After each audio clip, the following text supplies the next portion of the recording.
I'm Robbie, and I'm glad you decided to come back to the channel. Before I start talking about energy, there are a couple of things that I need to talk about first. First of all, if you hear uncontrolled, muffled barking, it is because my guard dog has decided there's an imminent threat outside, such as the wind blowing or another dog walking by giving him attitude. Whichever it is, whatever he finds, he will realize that the threat has been neutralized and move on. So I apologize for any noise that he may make. The second one, of course, is a shameless plug for my website, pandahearts.com, tarot and oracle readings. I do use both cards in the same session because it helps me understand your question and the meanings a lot deeper. Plus, it's a lot of fun. So if you've never tried one of those, please go to my website and book a reading.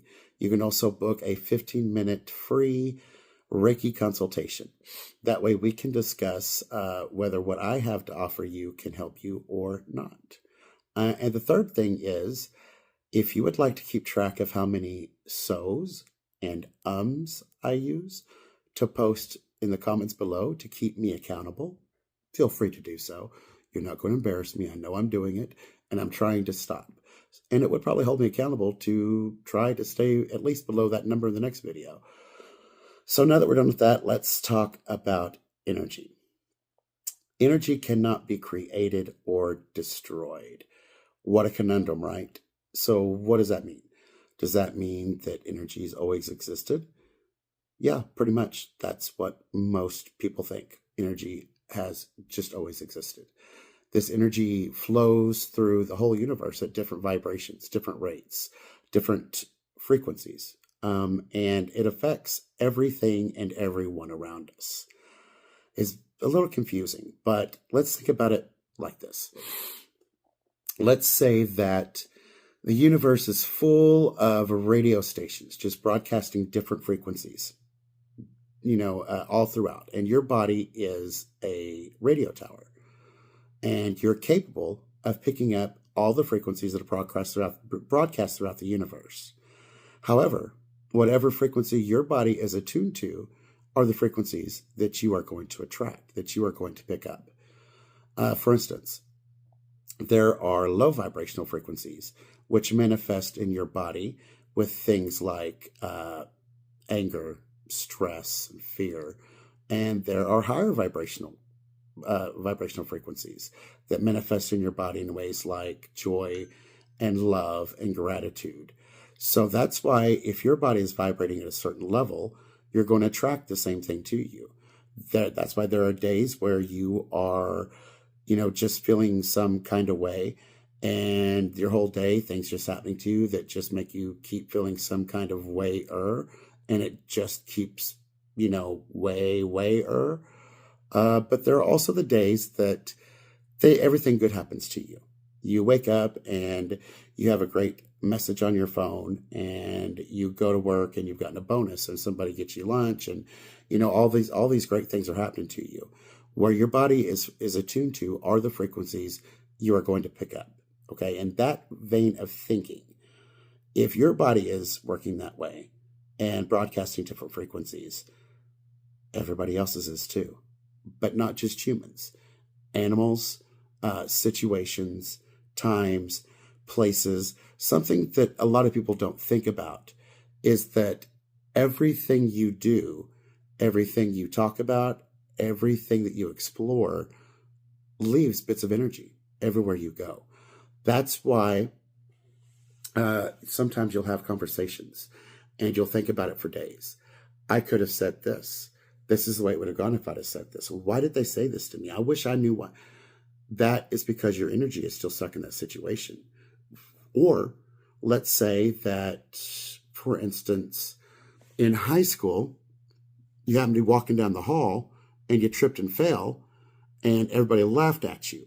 And now here you are 10, 15 years later, and you're still thinking about it. That is because your energy is stuck in that situation. It's kind of like leaving sticky notes everywhere. Everything that happens to you, you've got a sticky note with your energy on it. That's why sometimes you may feel drained or scatterbrained or just not present here because your energy is everywhere else but here, and you cannot focus on the now. I'm sure you've heard of the phrase calling back your energy. What this is really simplified is taking all those energy, all those sticky notes, bringing them back to you, wiping them clean, and putting them back in the storage so that you can use them later. Basic, that's it. There will be a time in the near future that I'm going to record a guided meditation that will help you reclaim your power. But until then, what you can do every night before you go to bed, close your eyes and say to yourself out loud, I call back all of my energy cleansed and restored. It's short, it's simple, but it does work. Okay, so I have put together a little illustration here about how energy may work for somebody. Before I do this, though, I have to be honest with you. I drew some illustrations to help explain this. They are very important to me, just like any artist would be. So if you're going to use these, please credit me, because it will hurt my feelings if you don't, because I love these so much. Okay? Now, let's go through this example. Let's say this gentleman wakes up one morning and he's really angry. He's really pissed off. Don't know why. Had a bad dream. He woke up still thinking about what he went to bed about angry last night. Who knows what it is? But he's super angry. Okay, you can see him just laying there, not even wanting to get up and go to work. Who would when you're that angry? So as he's laying there, he decides, I think I am going to get up. I have to go to work today. So he gets up, and what's the first thing that happens? Yeah, he stubs his toe, just like it would. It happens to us every time. Wake up pissed off, stub your toe. Now you're more pissed off. Now he is cussing, grabbing his foot, walking down the hallway, just thinking, the day is going to be the worst day ever. He gets to the kitchen to make himself some coffee. And wouldn't you know it, he spills coffee grounds everywhere. This pisses him off so bad that he just throws the coffee grounds in the trash, the coffee pot, everything just goes right in the trash. And he stomps off thinking, well, I might as well just go to work. Since this is the way it's going to be, I'm just going to go to work. So he goes to get in the shower. I didn't do that one. I'm not going to show you that one. So he gets in the car and he's on his way to work. Man, he is just pissed off. He's not having a good day. There are people behind him honking. There are people passing, flipping the finger. People are cutting him off. And he is just absorbing every bit of this negative energy because his body is attuned to that negative frequency now. That's all I can think about is how bad things have been going for him all day. And they're just getting worse. He can only imagine what things are going to happen when he gets to work, right? Because this is the way it always happens for us. So he gets to work, finally gets his coffee, because not his coffee pot, he can get a fresh one, right? And as he sits down at his desk to drink his cup of coffee, they come by. The one that's chipper, the one that's wanting to know how his morning's been so far, drinking their coffee, just blah, blah, blah, and it's really pushed him over the edge. Here it is, 9:07 a.m. in the morning, and he's already pushed beyond the brink. His day is going to go horrible. We all know how that day is going to end, right? We've all had that day. We get more pissed off as the day progresses. We come home, we open the door, and we just start throwing things and saying things, and then just all of it. Really, I'm sorry about that. I apologize. I shouldn't have gone there, but we've all been there. We all know how it is. So let's just say he came home, decided to go to bed, and start the day off better tomorrow. We will check on him later to see how his day went. So, are you trying to say that now I wake up in a bad mood, and that's just going to be it? I have to wake up in the mood I'm going to be in, right? No, not at all. That's where the second part of the quote comes in. It can only be changed from one form to another, talking about energy. And you'll notice I have my notes. Please disregard those, pretend like they're not there. So, energy can only be changed from one form to another. So what that means kind of on a standard level is Let's say you're walking and you see a dried leaf on the ground, and you decide, hey, I'm a klepto, I'm just going to burn it right there, right? This is just an example. You pick up the leaf and you burn it. You have changed that from a solid to a gas. Okay, that is one form of changing energy. But that also means that you can change the energy around you and inside you. And grounding is a good example of this. Grounding is basically connecting your energy to the earth's energy to get that calming, soothing, grounded effect. It will also strengthen your energetic foundation. Okay, so what you're able to do is connect to the earth and exchange some of your chaotic, angry energy for some of that calm energy. And it also, like I said, strengthens your energetic foundation. And there are a few reasons why it's important for you to have a strong energetic foundation. The first one would be mental clarity that we've kind of talked about before. When your energy is scattered like that, so is your mind. You can't think, you can't concentrate, you can't make good decisions, and just basically your whole mental sharpness is gone. Once you are grounded, it does help you gain that mental clarity back. The second thing is really a huge thing spiritually, and it's good to have a strong foundation to help your spiritual growth. Let's think back again to the radio towers, where our bodies are radio towers. The taller a radio tower is, the deeper it has to be planted in order to stay strong and still pick up the signals it needs to. That's exactly what happens when you're grounding with spiritual work. You need to go as deep as you possibly can so that you can do the work you need to do without harming yourself or harming others' energies. As we get to talking more about different energy work, different modalities, and the way energy works, we will go deeper into grounding while doing spiritual work. But right now, this is what's important to know. Another thing that's important, number 3, is that when your energy is aligned, your ability to manifest your intentions and to trust your intuition becomes stronger and more natural. That means your intuition feels more natural to you. It doesn't feel like, oh, was that a piece of imagination? Did that just pop into my head? Those pops are feeling natural now because you're more connected and more grounded to the earth. As well as you're able to bring things into your life easier because you're planted in the here and now. You are grounded, and most of the time when you're grounded, that feeling of gratefulness comes in a lot more. And as most of us know, you've got to be grateful before you can manifest a lot of things. So by grounding, you are literally changing the energy in and around you to allow focus and stabilization. Okay, so how do you ground? There's some ways I'm going to go over, but like I've said before, you pick a way that's comfortable to you and go with it at that time. It does not take a huge ritual. It doesn't take a lot of time every time you want to do it. You can do things simply standing at your microwave and waiting for your food to cook. You can close your eyes and connect to the earth. Washing dishes, sitting in the line at your child's school waiting for them to come out. You know, there are a lot of ways you can just take a few seconds, a few minutes, and connect to the earth. You can go outside and stand in the grass for a while. You know, go touch grass, go hug a tree. Yeah, do that. That'll help a lot. It'll ground your energy. It'll help you connect to that earth and start feeling more calm and stabilized.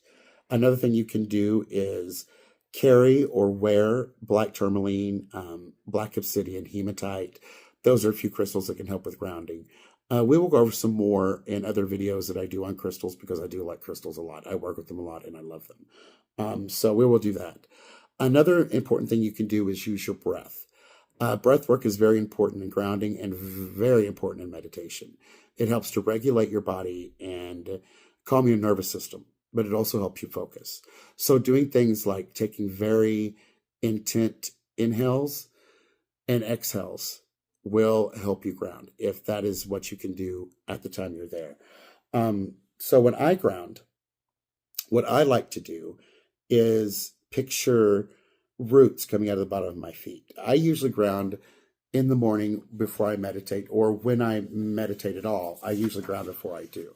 And the way I do that is I picture roots coming out of the bottom of my feet, jetting down into the soil. And the deeper they go, the thicker they become, the stronger they become to anchor me in. And as they go through the earth, they wrap around the core and they attach themselves so that I am anchored in. A lot of people use chains or ropes, or I know somebody that even used to use a harpoon that shoot out of their feet. Whatever you need to visualize, that's what you need to, that's what you do to ground yourself. Once my roots are anchored into the core, I then picture veins coming out from to tributary coming out from the sides, so that I can also ground with the plants and the grass around me to make a huge grounded base of energy. Okay, so now that you're grounded, what do you do to keep that frequency the rest of the day? What do you do to keep from letting things bother you? One of the best things you can do is just protect yourself. Protect yourself throughout the day. You can do that in a lot of different ways. But when you protect yourself, you also need to cleanse yourself. And I don't mean just going and taking a shower. Yes, that does work. We'll talk about that in just a minute. But cleansing yourself spiritually to get some of this energy off of you, so that when you put up the protection, it's not stuck in your bubble. Okay, so let's talk about cleansing first a little bit. The way you can cleanse is through incense smoke. You can use whatever incense you prefer. Cleanse your energy. Say what you need to do. Get rid of it. Another way you can cleanse is by using the elements. And what I mean by that is I'm a Capricorn, which is an earth sign. So when my roots are connected and I'm grounded, I then visualize as I breathe in the earth coming up through my roots and cleansing my energetic system. And when I exhale, I breathe out the black smoke or dirtiness coming out of it. You can use that with any element, fire, earth, wind, water. Like I said earlier, you can take a shower by using water itself and just say, please cleanse me energetically while I'm in the shower. It's quick things like that. So protection, one thing that you can do that a lot of people do is just picture a energetic shield, a bubble, if you will, going around your body. Gold, silver, pink, white, green, those colors, just picture it extending from your body. You can go anywhere from, a foot to 20 feet, just put it out there if you want to be protected. And you just tell yourself, in this bubble, I am protected. Do not let anything in this that is not in my highest good. And it won't. Make sure you cleanse before that so you don't get all that icky stuff stuck in there. But that's a good way to protect yourself. Another way to protect is to just wear or carry, again, black tourmaline, black obsidian. That will help protect you. Or again, you can just say a mantra, something like, I am protected. Only love and light, reaches me and enters my space, something like that. It doesn't take a whole ritual. Like I said, you can do any of these things. Any time of the day that you start feeling unbalanced or unprotected, just stop and do one of these things. Okay? So now let's check back in on our guy, right? Let's see how he's doing today. Last time we left him, he had gone to bed hoping that today was going to be a better day. So let's check on him. Oh, no. No, again. See, we've all had those weeks. Every day, every dadgum day, wake up in a pissy mood. He's done it again. So what does he do this time? He decides that he's going to sit on the edge of the bed and ground himself a little bit. You can see him picturing roots coming from his feet. That's what he's picturing, okay? That's what it is. He's picturing roots coming out of his feet and he's grounding. So that is centering his energy a little bit. What does that do? Oh, that's great. So now he steps and walks around the bed. He did not stub his foot. That's fantastic. Now, you might ask the question, is it because he grounded or is it because now he's taking his time? And my answer to that is simply, yeah. So now he is gone into the kitchen making his coffee. And there he is. What you didn't see before he's drinking his coffee is that he did spill the grounds again. But this time, it irritated him. So he just, brushed it off the counter into the trash and decided to finish making his coffee. The difference here now is that he's thinking, I've had kind of a rough morning. Things just haven't been right. I think I need to protect myself from this energy. So he starts thinking and visualizing his body in a bubble. Again, that's what it is. Okay, trust me, that's what he's doing. Protecting himself from other energy. And he puts his coffee down and he goes to take a shower. Again, I did not draw that one. So now he's in his car again.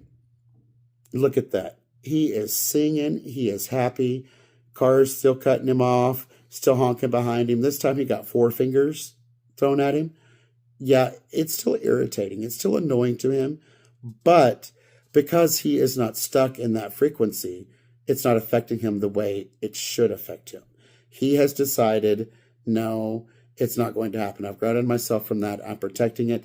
That energy is not going to affect me.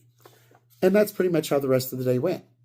Things got better. Everything that bothered him the day before was not bothering him today. And that is basically how we are able to change energy from one form to another. I really hoped that this helped you understand energy a little bit better. Like I said, as we start talking about different modalities like Reiki and different things that people use, we'll go deeper into energy and how it's used to cleanse and regulate our internal energy system, things like chakras and meridians and so forth. So we'll be doing that future. What I would like to know is, do you have a favorite grounding or protection ritual that you do? If you do, put it in the comments below. We would all like to know so we can decide if we wanted to add it to our preparations in the morning or throughout the day. So please don't forget to hit like, subscribe, and let me know in the comments if there's anything that you would like to learn or like to teach. Thank you for showing up again. And until next time.